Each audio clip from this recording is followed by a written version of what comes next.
When we think of rivalries for the New England Patriots or the Baltimore Ravens, we tend to look at teams in their own division. Whether it be the Patriots versus the Jets or the Ravens versus the Steelers, these matchups will always be remembered by both sets of fan bases. However, sometimes rivals can be found outside of the division, as there may be a moment in a game that can spark a new rivalry. And in the 2007 NFL season, this is exactly what happened between the Patriots and the Ravens, as this would mark the beginning of a new AFC rivalry. While this heated matchup may have lost some of its allure in recent seasons due to the many new faces on both teams, but at the peak of this rivalry, this was one of the better ones in the league, largely because both teams were perennial playoff contenders and faced off a total of 4 times in the playoffs in a span of 6 seasons. On top of that, you also had individual matchups and a lot of trash talking between the two teams.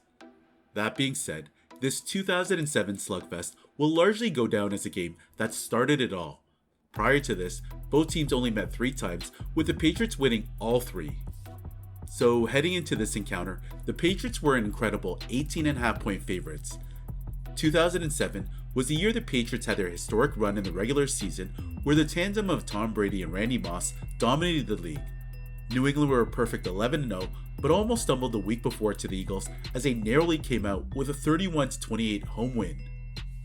Baltimore, on the other hand, went into this game with a 4-7 record. This was an important game for the team, as a loss would all but see them eliminated from playoff contention. The team had just gone 13-3 the season before, however, they struggled mightily on offense as their quarterback Steve McNair was in and out of games due to injury. So this obviously put a lot of burden on the Ravens defense. The Ravens D went a stretch of 3 games where they only allowed the opposing offense an average of less than 10 points per game.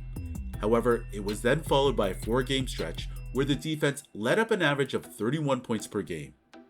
So in week 13 of the 07 season, the two teams faced off on a Monday night game in front of millions of viewers across the nation. Backup quarterback Kyle Bowler led the team out on the field against Tom Brady and the Patriots. And as Brady stepped onto the field, ESPN put up Tom's stats for the 07 season, just to show viewers of what an incredible pace he was on for that season. Billy Martin, straight from Brooklyn, better known as Brooklyn. Never taking shorts because Brooklyn's the bomb. As the game kicked off, New England got the ball first, with Brady driving the offense down the field with a 42-yard pass to Dante Stallworth. The Patriots ended up settling for a field goal after a sure touchdown for tight end Ben Watson was broken up by Ray Lewis. On the Ravens' first possession, the offense struggled, and it wouldn't be until late in the first quarter when Bowler, with the help of running back Willis McGahee, got Baltimore on the scoreboard. Kyle, after evading the grasp of linebacker and former teammate Adalius Thomas, ran to his right and targeted receiver DeVar Darling by the sidelines. After 4 consecutive runs by McGahee, bringing the ball to New England's 4-yard line, Bowler connected with Derek Mason for a 4-yard touchdown pass, giving the Ravens a 7-3 lead. With the Patriots offense going 3-out for the second straight time, it seemed as though Baltimore's defense wanted to make a statement in this game. Mind you, this team just a year before had the league's best defense with players like Ray Lewis, Ed Reed, Terrell Suggs, and Haloti Ngata all in their prime. Anyways, the Ravens would add on to their lead after a 29-yard field goal from Matt Stover midway through the second quarter. Brady on his next drive got the offense rolling after completing passes to Dante Stallworth, Wes Welker, and Randy Moss, and capped it off by handing the ball off to Heath Evans for a 1-yard score, leveling the game at 10 apiece. Both teams would then exchange 3-and-outs as Baltimore's defense continued to shine. On 3rd and 5, Brady hit Ben Watson short, but a fantastic tackle by Jermaine Winborn stopped the tight end from getting the first down. This play was then followed up on the next drive with a great tackle by Junior Seau, who snuffed out the run by Musa Smith. On 1st and 10, Brady had one last drive to give the Pats the go-ahead lead into the half. While out of the gun, Brady threw a deep pass intended for Randy Moss, who blew past Chris McAllister and Ed Reed. However, the receiver was unable to come down with the ball, with Reed making a last-ditch pass breakup. The half ended with an interception from Tom as his pass down the middle bounced off the hands of Wes Welker and into the path of Ed Reed, who returned it for 33 yards before fumbling the ball. As the two teams walked off to the tunnel, there were a lot of pushing and shoving as this was becoming a heated battle for both teams who had a lot to lose. Baltimore started the half receiving the ball, and it would take the offense a total of 8 plays to take the go-ahead lead. McGahee ran the ball well, collecting 31 yards off of 6 rushes before capping the drive with a 17-yard touchdown after breaking tackles from Rodney Harrison and Ellis Hobbs. And at this point, it was clear the writing was on the wall. The Patriots' perfect season was now in jeopardy.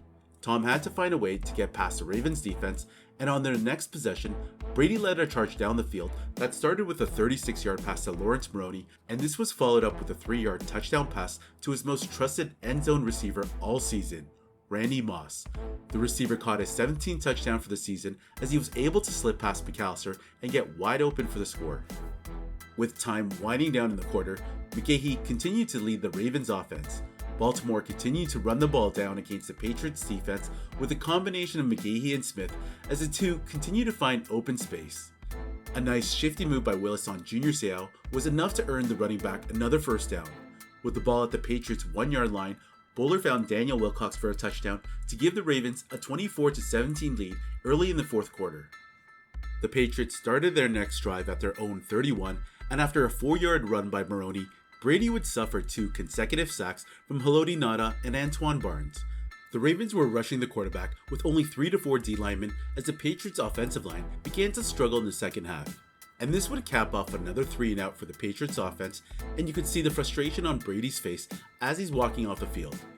But to make matters worse, on the ensuing punt, Figures returned the ball for 33 yards to the Patriots' 31-yard line, giving the Ravens offense a short field. So with a little over 12 minutes left in the game and Baltimore up by 7 and the ball in New England territory, the Ravens were sitting pretty. They held the most explosive offense to just 17 points, contained Randy Moss all game, and held Tom Brady to just 12 of 24 passes for 156 passing yards, including 4 3-and-outs and a pick.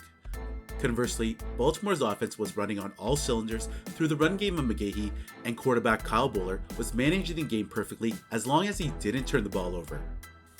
All the momentum was clearly on the Ravens side of the ball, a team that was given no chance of winning this game.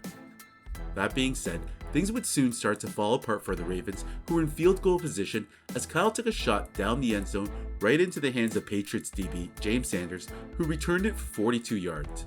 And as you can see, this pass was way underthrown right into the area where 4 Patriots would be waiting. As television cameras panned to head coach Brian Billick's reaction to the interception, Patriots safety Rodney Harrison had a few words for the coach. Anyways, this turnover would prove costly as New England marched down the field after Tom connected with Maroney, who found space open down the sidelines and ran the ball all the way to Baltimore's 24-yard line. The Patriots ended up settling for a 38-yard Gostkowski field goal and were now only trailing 24-20 with just under 9 minutes left in the game. The next 2 possessions saw both teams trade punts, and as the game began to wind down, you can tell a lot of nerves started to kick in. Baltimore's offense had just gone 2 consecutive drives going 3 and out, so this next possession was going to be critical.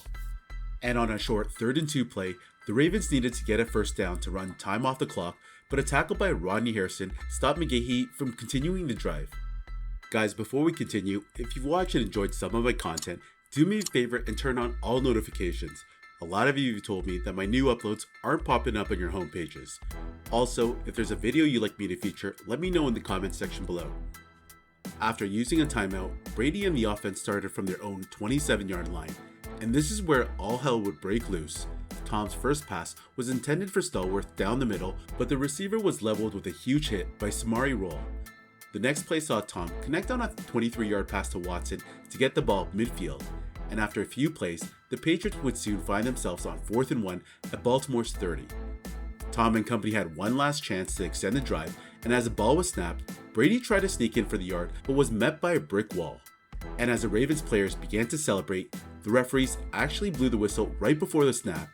Baltimore's sideline had called for a timeout, canceling out in what would have been probably the game-winning play. And as you can see the anger and frustration from the Ravens players, as this was a heartbreaking blow to a defense that had played lights out all game. And the players on the field made their frustration known to then defensive coordinator Rex Ryan, who was the one who had signaled for the timeout. After the Patriots got a 5-yard penalty for a false start, the Ravens defense had another chance with the game on the line. Baltimore went on a 3-man rush, and as Brady could not find an open receiver, he proceeded to run the ball for 12 yards, gaining the first down and an additional 5 yards for illegal contact on Samari Roll. The Ravens began piling the pressure on Tom, and later in the drive from Baltimore's 13 and on 4th and 5, Brady threw a pass intended for Watson, only to be deflected out of bounds by the defense. But before anyone could celebrate, a flag had been thrown on Jermaine Winborn for holding, giving Tom a new set of downs with just under a minute left in the game. And in true Tom Brady fashion, the quarterback connected with Jabar Gaffney in the end zone, giving the Patriots the lead. However, as ESPN began to replay the catch, while both feet were in bounds, it seemed as though Gaffney had bobbled the football with his fingertips and only fully had possession when he stepped out of bounds. And as you could see on this clip, before Gaffney placed his left foot down, the ball was on his fingertips, and as he brings his foot down, the ball is clearly not in his possession. But the main issue in the play was the refs did not have a clear view of the football and therefore ruled it as a touchdown. But would there be enough video evidence to overturn this call? Even the commentators were conflicted, as it wasn't definitive if Jabar had control of the ball or not. And as the call came in, the referee confirmed it was a catch. The Patriots now led 27-24, with the Ravens offense having 44 seconds left in the game. And to make matters worse, as tempers began to flare from the touchdown and the extra point kick, Baltimore received an incredible 35 yards of penalty that would be added to the kickoff. Ravens linebacker Bart Scott had received 2 separate unsportsmanlike calls on top of the 5-yard penalty for defensive offside from Ed Reed. And as the referee walked past Scott, teammates had to hold the linebacker as he began to show his frustration. Anyways, Gostkowski ended up kicking the ball from Baltimore's 35-yard line for the touchback. The Ravens on the last drive of the game pushed the ball to their own 45-yard line, and from there, Kyle Bowler attempted a Hail Mary that was caught by Mark Clayton, but just 2 yards shy of the end zone. And with that, the Patriots remained undefeated, while Baltimore lost their 6th straight game, falling 4-8, and were officially eliminated from the playoffs. In the end, this was a game the Ravens seemed to have in their grasp, but threw away. Baltimore played its defensive heart out, but questionable play calling, followed by a bad penalty and a controversial touchdown call at the end, all but sealed their fate. And when looking at this Ravens era, where they sustained much success, the 2007 season was an aberration for this franchise. Many fans point the blame to the injury of Steve McNair and the questionable play calling from the coaching staff. This ultimately led the Ravens firing head coach Brian Billick one day after the season concluded, and quarterback Steve McNair announced his retirement in the following offseason. For the New England Patriots, the team continued terrorizing the league and won their next 6 remaining regular season and playoff games and were off to Super Bowl 42, where they faced the New York Giants. In a tight nip-and-tuck game that went down to the wire, it would take a piece of magic from Eli Manning and David Tyree to prevent the 07 Patriots from going undefeated. While this team is largely considered a historic team for their offensive output, they also finished the regular season with a top 5 scoring defense. And in the end, losing out on this Super Bowl, one has to wonder, had they won, would this 07 Patriots team would have gone down as the greatest team of all time?